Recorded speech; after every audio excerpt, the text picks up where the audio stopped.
Welcome students to Paragon classes.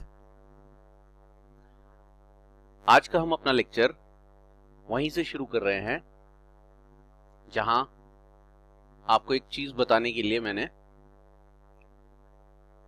बोला था कि वो रीजन छोटा सा बाकी रह गया है जो नेक्स्ट वीडियो में बताया जाएगा। तो इस लेक्चर में पहले हम वही बचा हुआ छोटा सा पार्ट जो कि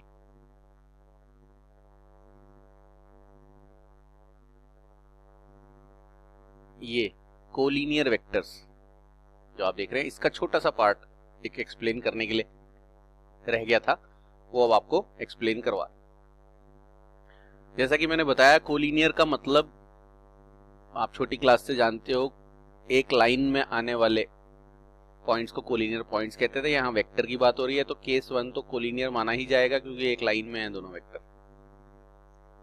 केस 2 भी कोलिनियर ही माना जाएगा क्योंकि वेक्टर डायरेक्शन कुछ भी है तो एक लाइन में ही। तो इन दोनों केसेस में, फर्स्ट और सेकंड केसेस में, आपको कुछ भी ऐसी दिक्कत नहीं है, मीनिंग उसके ऊपर फिट हो रहा है। रीजन बताने वाला क्या रह गया था, केस 3 में आप जैसा देख रहे हो कि दो वेक्टर पैरेलल भी हैं तो भी उनको कोलिनियर कहा जा रहा है। तो उसका मैं आपको एग्जांपल बताता हूं। एग्जाम्पल से आपको अच्छी तरह समझ में आएगा कि पैरेलल वेक्टर को कोलिनियर क्यों कहा जाता है। उसके लिए मैं ये एग्जाम्पल में एक बॉक्स, कोई ऑब्जेक्ट लेता हूं जो कि इस तरह से किसी सरफेस पर रखा हुआ है। आप एक फोर्स लगाते हो 5 न्यूटन और एक फोर्स लगाते हो आप यहां पर 3 न्यूटन। ये दोनों फोर्सेस आपको दिख रही हैं एक ही लाइन में, ये एक ही सिंगल लाइन में एक्ट कर रही हैं। तो आप इन दोनों फोर्सेस को, और फोर्स एक वेक्टर क्वांटिटी है, इन दोनों फोर्सेस को यानी इन दोनों वेक्टर्स को कोलिनियर कह सकते हैं, कहते ही हैं। और आप ये भी जानते हो कि इस केस में ये बॉक्स 8 न्यूटन फोर्स से इसी डायरेक्शन में जाएगा। वेक्टर्स में एक सबसे अच्छी बात यह है कि आप अपनी कॉमन सेंस का अगर इस्तेमाल करेंगे ना तो आपको ज्यादा इजीली समझ में आएगा। आपको कोई भी चीज के फॉर्मूले याद करने से पहले या कोई भी चीज के मैथमेटिकल फॉर्मूले और डेरिवेशन सीखने से पहले आपको कॉमन सेंस का इस्तेमाल करना चाहिए। नेचर में जितने भी फिनोमिनन होते हैं, अगर आप अपना कॉमन सेंस इस्तेमाल करें तो बहुत सारे फॉर्मूले तो आप बिना किसी, बहुत सारे कॉन्सेप्ट्स जिन्हें कहना चाहिए, बहुत सारे फिनोमिनन आप किसी फॉर्मूले और किसी मैथमेटिकल चीजों के बिना सीख सकते हैं। तो यहां जब आपसे कहा जाएगा कि बॉक्स पर लगने वाली टोटल फोर्स बताएं तो आप सीधा बोल सकते हो 5 न्यूटन भी इसी तरफ लग रही है, 3 न्यूटन भी इसी तरफ लग रही है, तो ये राइट साइड में 8 न्यूटन फोर्स से चला जाएगा। लेकिन अगर मैं बोलूं कि ये जो 3 न्यूटन वाली फोर्स है ये यहां से हटा देता हूं मैं, और अब ये 3 न्यूटन वाली फोर्स मैं यहां पर लगा देता हूं,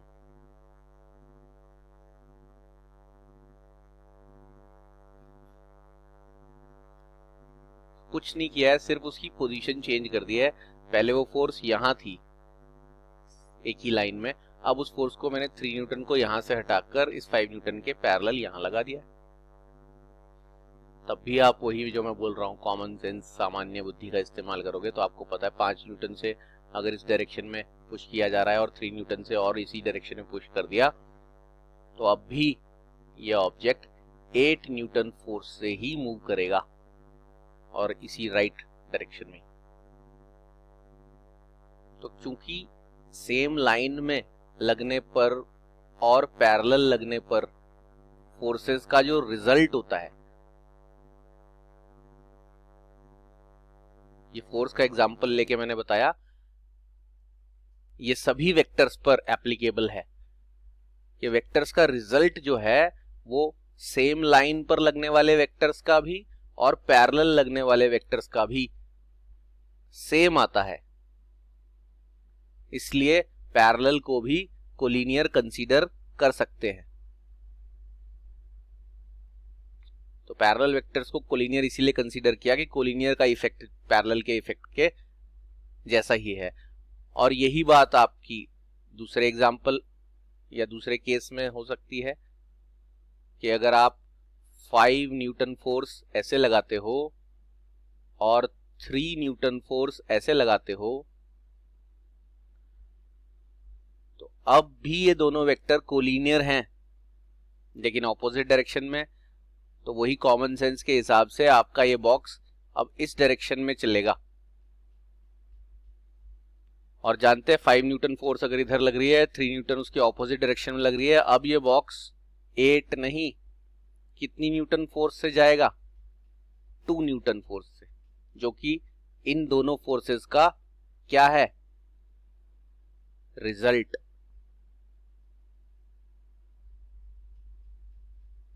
इस केस में रिजल्ट 8 न्यूटन क्यों था? क्योंकि दोनों फोर्सेस सेम डायरेक्शन में थी।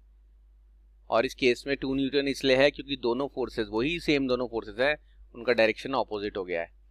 डायरेक्शन ऑपोजिट में बड़ी वाली फोर्स की तरफ ऑब्जेक्ट मूव करता है और दोनों का रिजल्ट माइनस करके आता है। ये हर आदमी जो कॉमन सेंस लगाएगा, आप दो बच्चे अगर एक टेबल या चेयर या किसी भी फर्नीचर को पुश कर रहे हो या पुल कर रहे हो, उससे आप ये एक्सपेरिमेंट करके खुद भी समझ सकते हो एक्टिविटी करके। अब वही बात पैरेलल के लिए आ जाती है। अगर मैं यही फोर्स जो आपको दिख रही है 3 न्यूटन वाली, वो ऐसे ना लगा के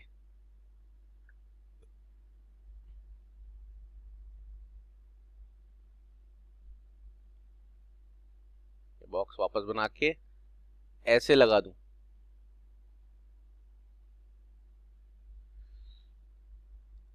अब ये सेम लाइन में ना होकर एंटी पैरेलल हो गई। एंटी पैरेलल मतलब ये ऐसे इस डायरेक्शन में और उसके पैरेलल लेकिन ऑपोजिट डायरेक्शन। पैरेलल और ऑपोजिट को एंटी पैरेलल बोलते हैं। तब भी अब ये बॉक्स का रिजल्ट सेम ही रहेगा। तो चूंकि जैसा केस 1 में है वैसा ही केस 3 में रिजल्ट आएगा, और जैसा केस 2 में है वैसा ही केस 4 में रिजल्ट आएगा। इस वजह से इन चारों केसेस को ही कोलिनियर वेक्टर्स माना जाता है। तो आगे बढ़ने से पहले बच्चों को याद रखना है कि कोलिनियर वेक्टर्स के लिए वेक्टर सेम लाइन में हो, सेम डायरेक्शन वाले।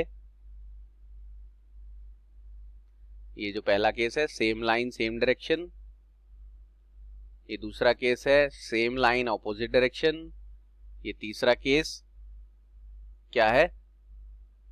पैरेलल इन सेम डायरेक्शन, और ये फोर्थ केस एंटी पैरेलल यानी opposite in parallel in opposite direction. ये सभी को कोलिनियर वेक्टर्स कहा जाता है। ये आपका रीजन भी कंप्लीट हो गया है, और ये जो हमारे टास्क यहां पर लिखे हुए थे सारे के सारे, वो कंप्लीट हो गए हैं। तो अब तक आपने representation of vector, position vector, displacement vector, negative vector, equal vectors क्या होते हैं, कोइनिशियल वेक्टर्स क्या होते हैं और कोलिनियर वेक्टर्स क्या होते हैं, ये सीख लिया है।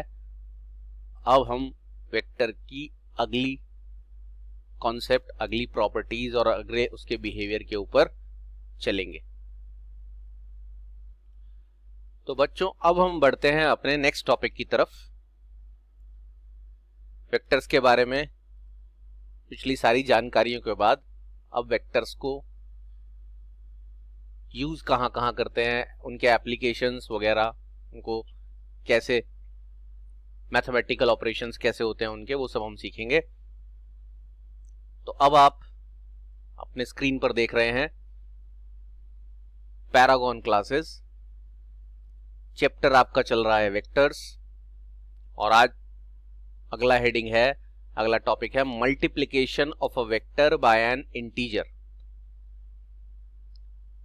तो ये जो कॉन्सेप्ट है वो आपको बहुत आसान तरीके से मैं समझा देता हूं बाय गिवन एग्जांपल, एग्जांपल की हेल्प से।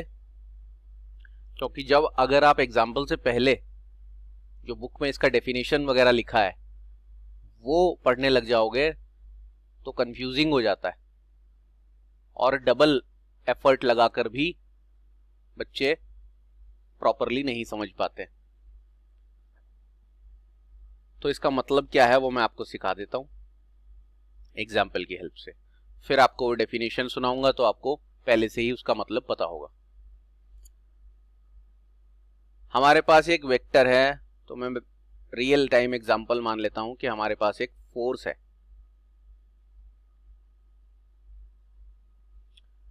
अब वो फोर्स F से रिप्रेजेंट की गई है, ऊपर एरो लगा है। बताया था कि जिस भी अल्फाबेट के ऊपर एरो लगा है मतलब वो अल्फाबेट किसी वेक्टर को रिप्रेजेंट कर रहा है। तो मैं ABCD ऐसी कोई जनरल वेक्टर ना लेके रियल वेक्टर लेता हूं, क्योंकि फिजिक्स में फोर्स रियलिटी में एक वेक्टर ही है, उसका डायरेक्शन होता है। अब मैंने फोर्स की वैल्यू यहां सपोज कर ली 5 न्यूटन और डायरेक्शन सपोज कर दिया ईस्ट। मैंने पहले ही बताया बच्चों को वेक्टर में दोनों चीजें होती हैं, मैग्नीट्यूड भी, मैग्नीट्यूड मतलब वैल्यू जो कि 5 है, न्यूटन उसकी यूनिट है, और ईस्ट उसका डायरेक्शन है। ये मैंने ऐसे एग्जांपल लिया है, आप west north south push pull कुछ भी ले सकते हो। अब आपसे कहा जाएगा आपको 3F की वैल्यू निकालनी है। जब आपसे 3F करने को कहा जा रहा है, और यहां मैं एक और भी लिख देता हूं, आपको -3F की वैल्यू भी पूछी जा सकती है, और इस 3 के बजाय कोई भी नंबर हो सकता है, प्लस में या माइनस में। मैंने 3 का एग्जांपल ले लिया, आप 4, 5, 10, 20 कुछ भी ले सकते हो। ये एग्जांपल जो लिया है मैंने, ये इसी चीज का एग्जांपल है, multiplication of a vector. F एक वेक्टर है बाय एन इंटीजर। 3 जो है वो एक इंटीजर है, और ये पॉजिटिव इंटीजर है और ये नेगेटिव इंटीजर है। तो यहां आपको सिखाया जा रहा है कि अगर आपको किसी वेक्टर को किसी इंटीजर से, किसी नंबर से मल्टीप्लाई करना पड़ जाए तो आप क्या करोगे। और इंटीजर दोनों तरह का होता है, पॉजिटिव और नेगेटिव। तो मैं आपको एग्जांपल से समझाऊंगा, आपको 1 मिनट के अंदर समझ में आ जाएगा। बहुत आसान है, क्योंकि मैंने पहले भी चैप्टर जब शुरू किया था बताया था, इसमें वेक्टर्स क्या होता है वो तो आपने सीख लिया है। वेक्टर्स के मैथमेटिकल ऑपरेशंस कैसे होते हैं, जैसे addition, subtraction, multiplication and division वगैरह वगैरह, तो वो आपको सिखाया जा रहा है। जिसमें आज का फर्स्ट जो चीज है नया, वो multiplication of vector by integer है। तो देखो कुछ नहीं करना, सीधा ऐसे लिखना है और 3 को ऐसे ही रहने देना है, इनटू F की वैल्यू ऊपर क्या दे रखी है, 5 न्यूटन ईस्ट।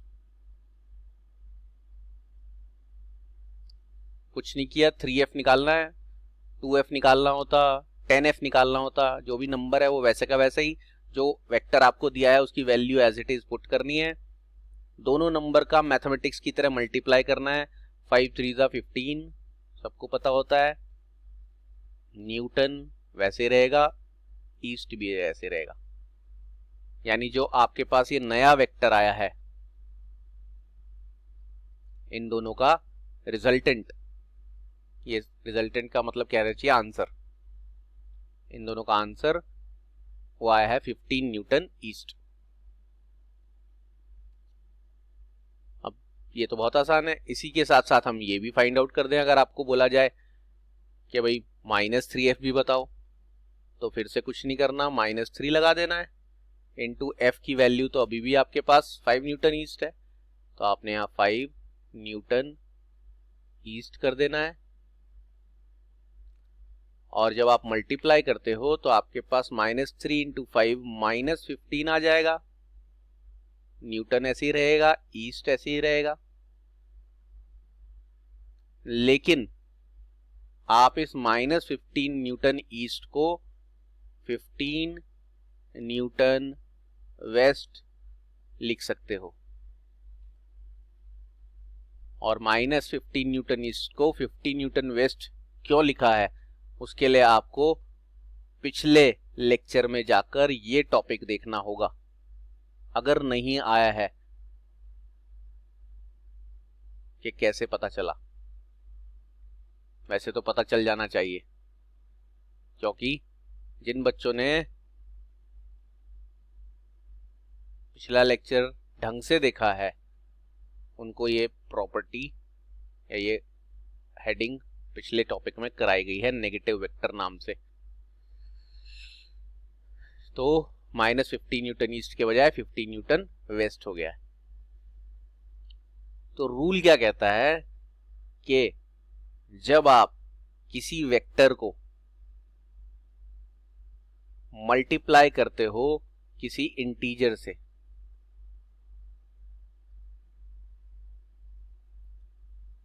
तो आंसर जो आता है उसमें वेक्टर वैसा का वैसा ही रहता है। वेक्टर वैसा का वैसा ही रहता है डायरेक्शन के हिसाब से, बस जो मैग्नीट्यूड है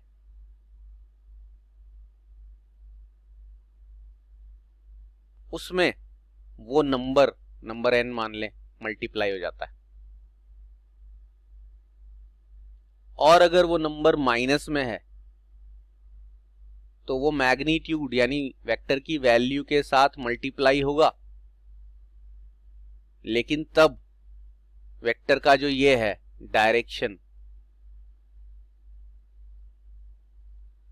ये डायरेक्शन हो जाएगा क्या, ऑपोजिट। क्योंकि माइनस साइन किसी वेक्टर के आगे लग जाए तो उस वेक्टर की वैल्यू पर कोई फर्क नहीं पड़ता, उसका डायरेक्शन ऑपोजिट हो जाता है। तो ये जब डेफिनेशन बच्चों को बोली जाती है तो डेफिनेशन ये बोली जाती है, the multiplication of a vector by N integer is another vector of magnitude n times and direction same or opposite as that of the vector depending upon whether n is a positive or negative integer। तो मैंने जो ये notes में आपके पास already पहुंच चुका है, और जिसके पास नहीं पहुंचा है वो मुझे कॉल कर सकते हैं। जिन बच्चों को बता रखा है कि कॉल करना है तो नंबर भी बता देता हूं मैं।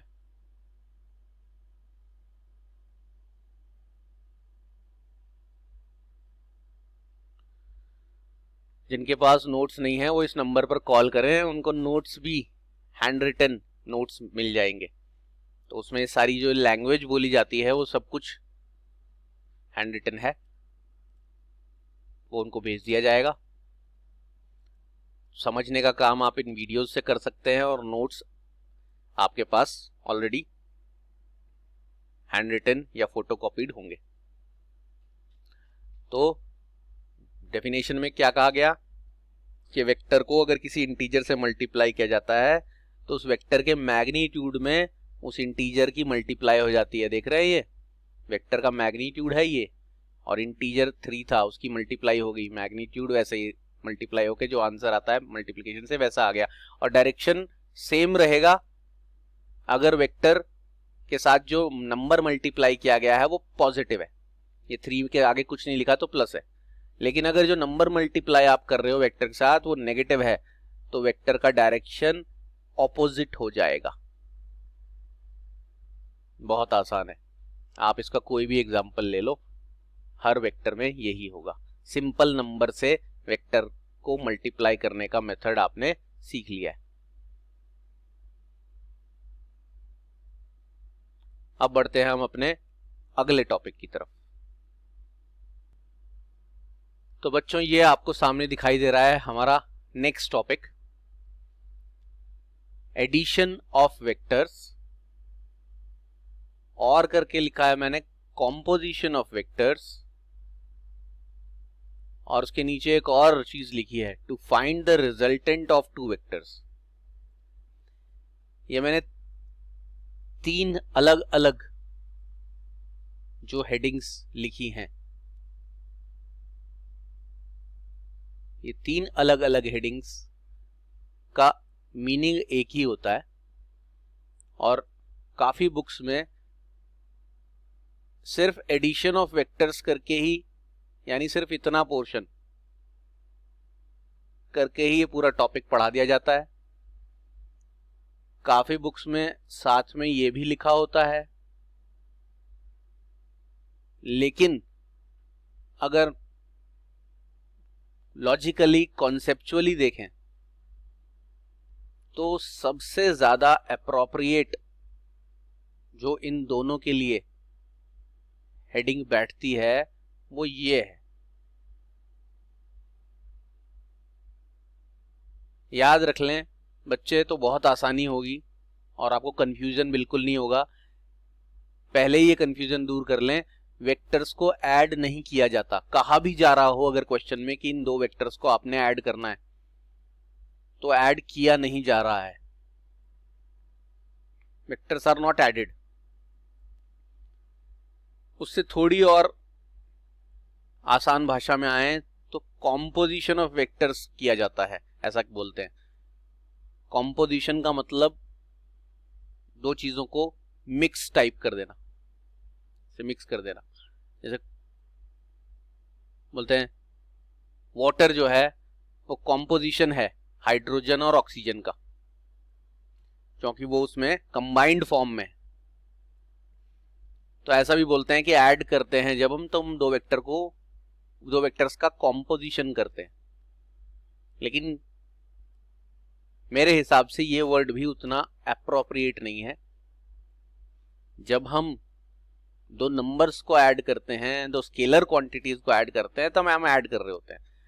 लेकिन जब हम दो वेक्टर्स को ऐड कर रहे होते हैं, तब हम उन दो वेक्टर्स का ये चीज फाइंड आउट कर रहे होते हैं।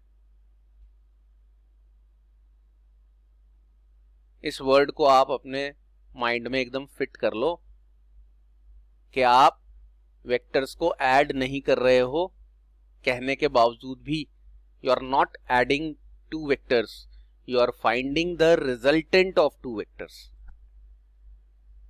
सो फर्स्ट थिंग पहले ही क्लियर कर लें शुरुआत में, तो बाद में कंफ्यूजन नहीं होता। वरना एंड तक बच्चे यही सोचते रहते हैं, सस्पेंस बना रहता है कि पिक्चर में कातिल कौन है। तो आपको पहले ही बता देते हैं, क्योंकि वहां पर आपको सस्पेंस या थ्रिल आपको मजा दिला सकता है, यहां पर आपको कंफ्यूज करके इस चैप्टर से दूर कर देगा। इसलिए सस्पेंस पढ़ाई के समय पहले ही खत्म कर दिया जाता है, जो कंफ्यूज करने वाला सस्पेंस है। कई बार होता है इसमें भी, लेकिन यहां पर ये कंफ्यूज करेगा। इसलिए याद रख लो, वेक्टर्स को ऐड करने के लिए कहा भी जाए तो भी हम उसे ऐड नहीं कर रहे होते, हम उसका क्या फाइंड आउट कर रहे होते हैं, रिजल्टेंट। लिख देता हूं मैं, क्या फाइंड आउट कर रहे होते हैं, रिजल्टेंट।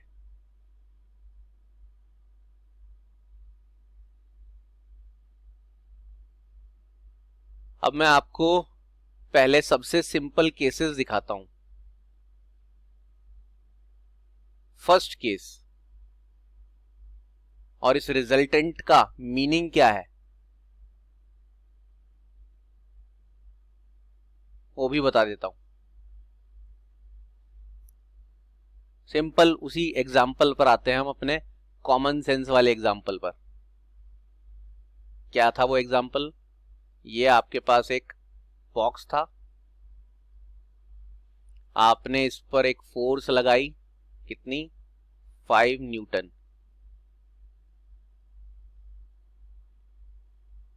दूसरी फोर्स लगाई, मान लीजिए 7 न्यूटन। अब ये बॉक्स कितनी फोर्स से और किधर मूव करेगा ये सबको पता है। ये इसी तरफ मूव करेगा, और किस फोर्स से मूव करेगा ये? 12 न्यूटन से। तो हम यहां क्या बोल रहे हैं, देख के आपको लग रहा होगा कि ये 12 न्यूटन 5 और 7 का एडिशन है, लेकिन असल में आप इसे एडिशन नहीं कहोगे, आप इसे 12 न्यूटन को 5 और 7 का रिजल्टेंट कहोगे। रिजल्टेंट वर्ड रिजल्ट से आया है कि उन दोनों का क्या रिजल्ट मिला, क्योंकि वो सिचुएशन बदलने पर अलग भी हो सकता है, अभी दिखाएंगे आपको। अब ये बॉक्स को पहले दो बच्चे धक्का दे रहे थे, समझ ले, एक 5 न्यूटन फोर्स लगा रहा था और एक 7 न्यूटन फोर्स लगा रहा था। अगर इन दोनों बच्चों को हटाकर कोई तीसरा बच्चा आ जाए जो अकेला 12 न्यूटन फोर्स लगा दे, तो ये बॉक्स उसी तरह मूव करेगा जैसे पहले कर रहा था। ये 12 न्यूटन अकेला वही इफेक्ट प्रोड्यूस कर रहा है जो 7 न्यूटन और 5 न्यूटन ने मिलकर किया। इसीलिए इस 12 न्यूटन को इन दोनों फोर्सेस का क्या बोला जाएगा? रिजल्टेंट। तो डेफिनेशन क्या बनी रिजल्टेंट की कि resultant of two vectors is a single vector. इन दो वेक्टर्स का जो रिजल्टेंट है वो एक सिंगल वेक्टर है विच प्रोड्यूसेस द सेम इफेक्ट, जो कि वो सेम इफेक्ट प्रोड्यूस करता है, सेम काम कर देता है as the previous vectors were producing together. तो आसान भाषा में मतलब ये है, डेफिनेशन मैंने बच्चों को सुना दी है और मैंने बोला अभी कि ये सारी डेफिनेशंस आपको रिटन फॉर्म में, नोट्स की फॉर्म में घर बैठे अवेलेबल हो सकती हैं, बस एक कॉल करने की देर है। खैर वो बातें बाद में करते हैं, अपने टॉपिक पर आते हैं कि रिजल्टेंट क्या होता है। It is that single vector which produces the same effect as the previous vectors were producing. ये दो वेक्टर्स जो काम कर रहे थे, 5 और 7 वाला बच्चा जो मिलकर काम कर रहे थे, वो अकेला एक 12 न्यूटन फोर्स लगा के एक बच्चा कर सकता है। तो 12 न्यूटन फोर्स उन दोनों 5 और 7 का रिजल्टेंट कहलाएगी, ना कि एडिशन। और अब हम आते हैं अगले एग्जाम्पल पर, अगले केस पर, जिससे आपको ये और अच्छी तरह क्लियर हो जाएगा। सेकेंड केस में आप फिर से वही बॉक्स लोगे। लो जी, वही बॉक्स ले लिया मैंने और वही दोनों फोर्सेस ले रहा हूं मैं, केस को बिल्कुल क्रिस्टल क्लियर करने के लिए।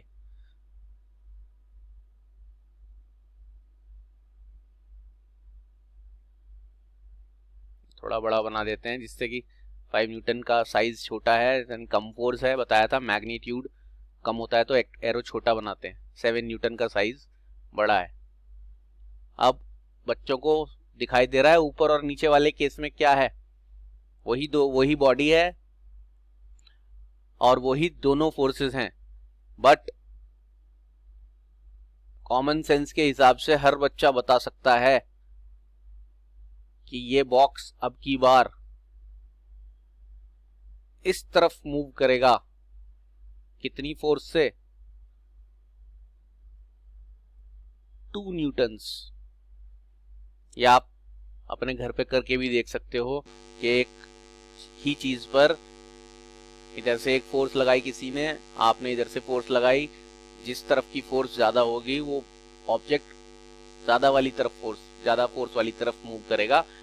और इस केस में 2 न्यूटन इन दोनों फोर्सेस का रिजल्टेंट कहा जाएगा।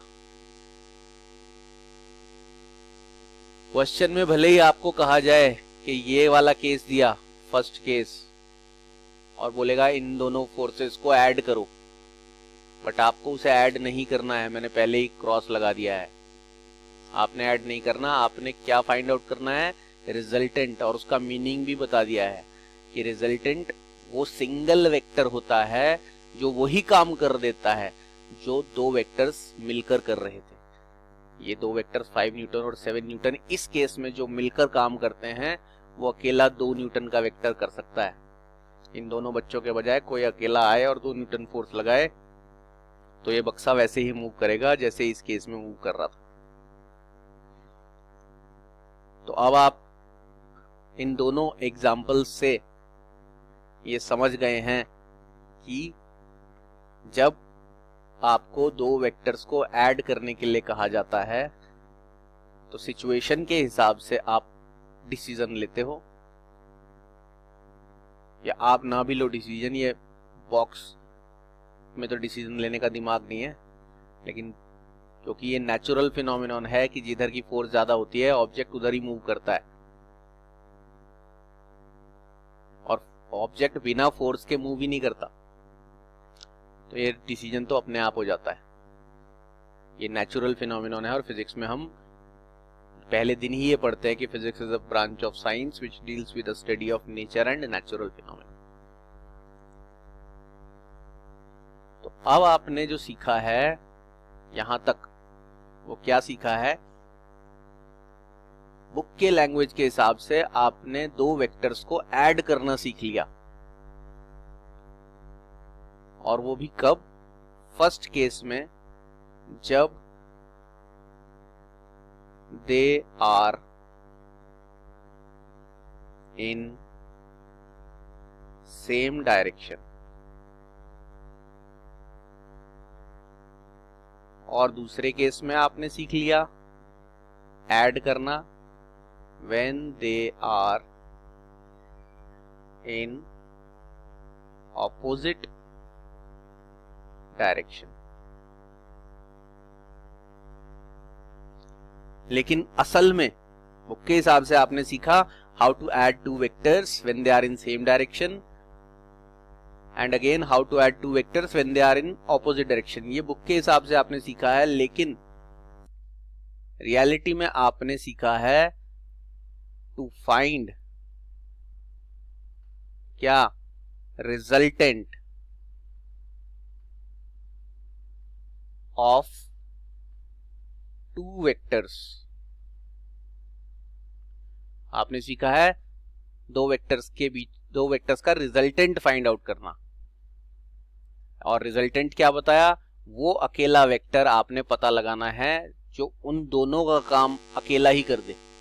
वो जो दोनों मिलकर कर रहे थे, अलग अलग कर रहे थे, मिलकर वो अकेला वेक्टर कर दे, वो रिजल्टेंट कहलाता है। और आपने रिजल्टेंट फाइंड आउट करना सीखा है, और रिजल्टेंट फाइंड आउट करने के दो केसेस में आप क्या करते हो? भले ही कहा जा रहा है ऐड, लेकिन आप ऐड तब करते हो जब वेक्टर सेम डायरेक्शन में हो, और आप सब्ट्रैक्ट तब करते हो जब वेक्टर ऑपोजिट डायरेक्शन में है। और ऐड या सब्ट्रैक्ट करने के बाद आपको ये भी बताना होता है कि उस रिजल्टेंट का डायरेक्शन किधर है। तो सेम डायरेक्शंस में जब दो वेक्टर होते हैं तो उनके रिजल्टेंट का डायरेक्शन भी वही होता है जो उन दोनों का है। लेकिन जब दो वेक्टर ऑपोजिट डायरेक्शन में होते हैं, जैसे कि हमारे सेकेंड केस में 5 और 7 हैं ऑपोजिट डायरेक्शन में, ये इस तरफ है, ये वाला इस तरफ है, तो सबसे पहले आपने उनका रिजल्टेंट निकालने के लिए बड़े में से छोटे को माइनस किया है। ऐड करना है ये कहने के बावजूद भी आपने माइनस किया है, और माइनस करके मैग्नीट्यूड आ गया, और डायरेक्शन किधर आया? जिधर बड़े वेक्टर का डायरेक्शन था। तो ये दो बातें आपको आज के लेक्चर खत्म होने तक सिखा दी गई हैं, और ये आपको जो जो सिखाया जा रहा है वो आगे के लिए हमेशा के लिए याद होना है, क्योंकि ये चैप्टर ऐसा नहीं है, मैंने पहले भी बताया कि चैप्टर खत्म हुआ तो पैसा हजम हुआ, खेल खत्म पैसा हजम ऐसा बोल देते हैं। ये चैप्टर सीखने के बाद इस चैप्टर में सीखा गया हर आर्टिकल तो आगे यूज होगा ही, लेकिन ये पूरा चैप्टर भी एज अ टूल आपके पूरे फिजिक्स में यूज होगा। वेक्टर्स के बिना और कैलकुलस के बिना, ये समझ लो कि अगर दो पहियों की गाड़ी मानी जाए तो उसका एक पहिया वेक्टर और एक कैलकुलस है, उसके बिना आगे की फिजिक्स नहीं चल सकती है। इसीलिए मैंने पहले दिन वेक्टर जब शुरू किया था तो बोला था काइनेमेटिक्स को हमने बीच में रोक रखा है। और काइनेमेटिक्स क्या है? मोशन के बारे में जब हम पढ़ते हैं तो मोशन को बीच में रोक दिया, यानी रेस्ट में ला दिया, और वेक्टर पहले पढ़ाया, और उससे पहले अभी आपको इक्वेशन ऑफ मोशन के दौरान कैलकुलस भी पढ़ा दिया। तो ये कैलकुलस और वेक्टर अच्छी तरह बच्चे अपने मेमोरी अकाउंट में डिपॉजिट कर लें, और इसको तभी निकालें जब अगले चैप्टर्स में इसको इन्वेस्ट करने की जरूरत पड़े। और फिर वापस मेमोरी में हमेशा के लिए स्टोर करें। तो ये 2 केसेस के बाद अब आपको अगले और भी केसेस हैं, वो अगले केसेस आपको नेक्स्ट क्लास में करवाए जाएंगे। तो मिलते हैं आपसे नेक्स्ट लेक्चर में, तब तक के लिए बाय बाय।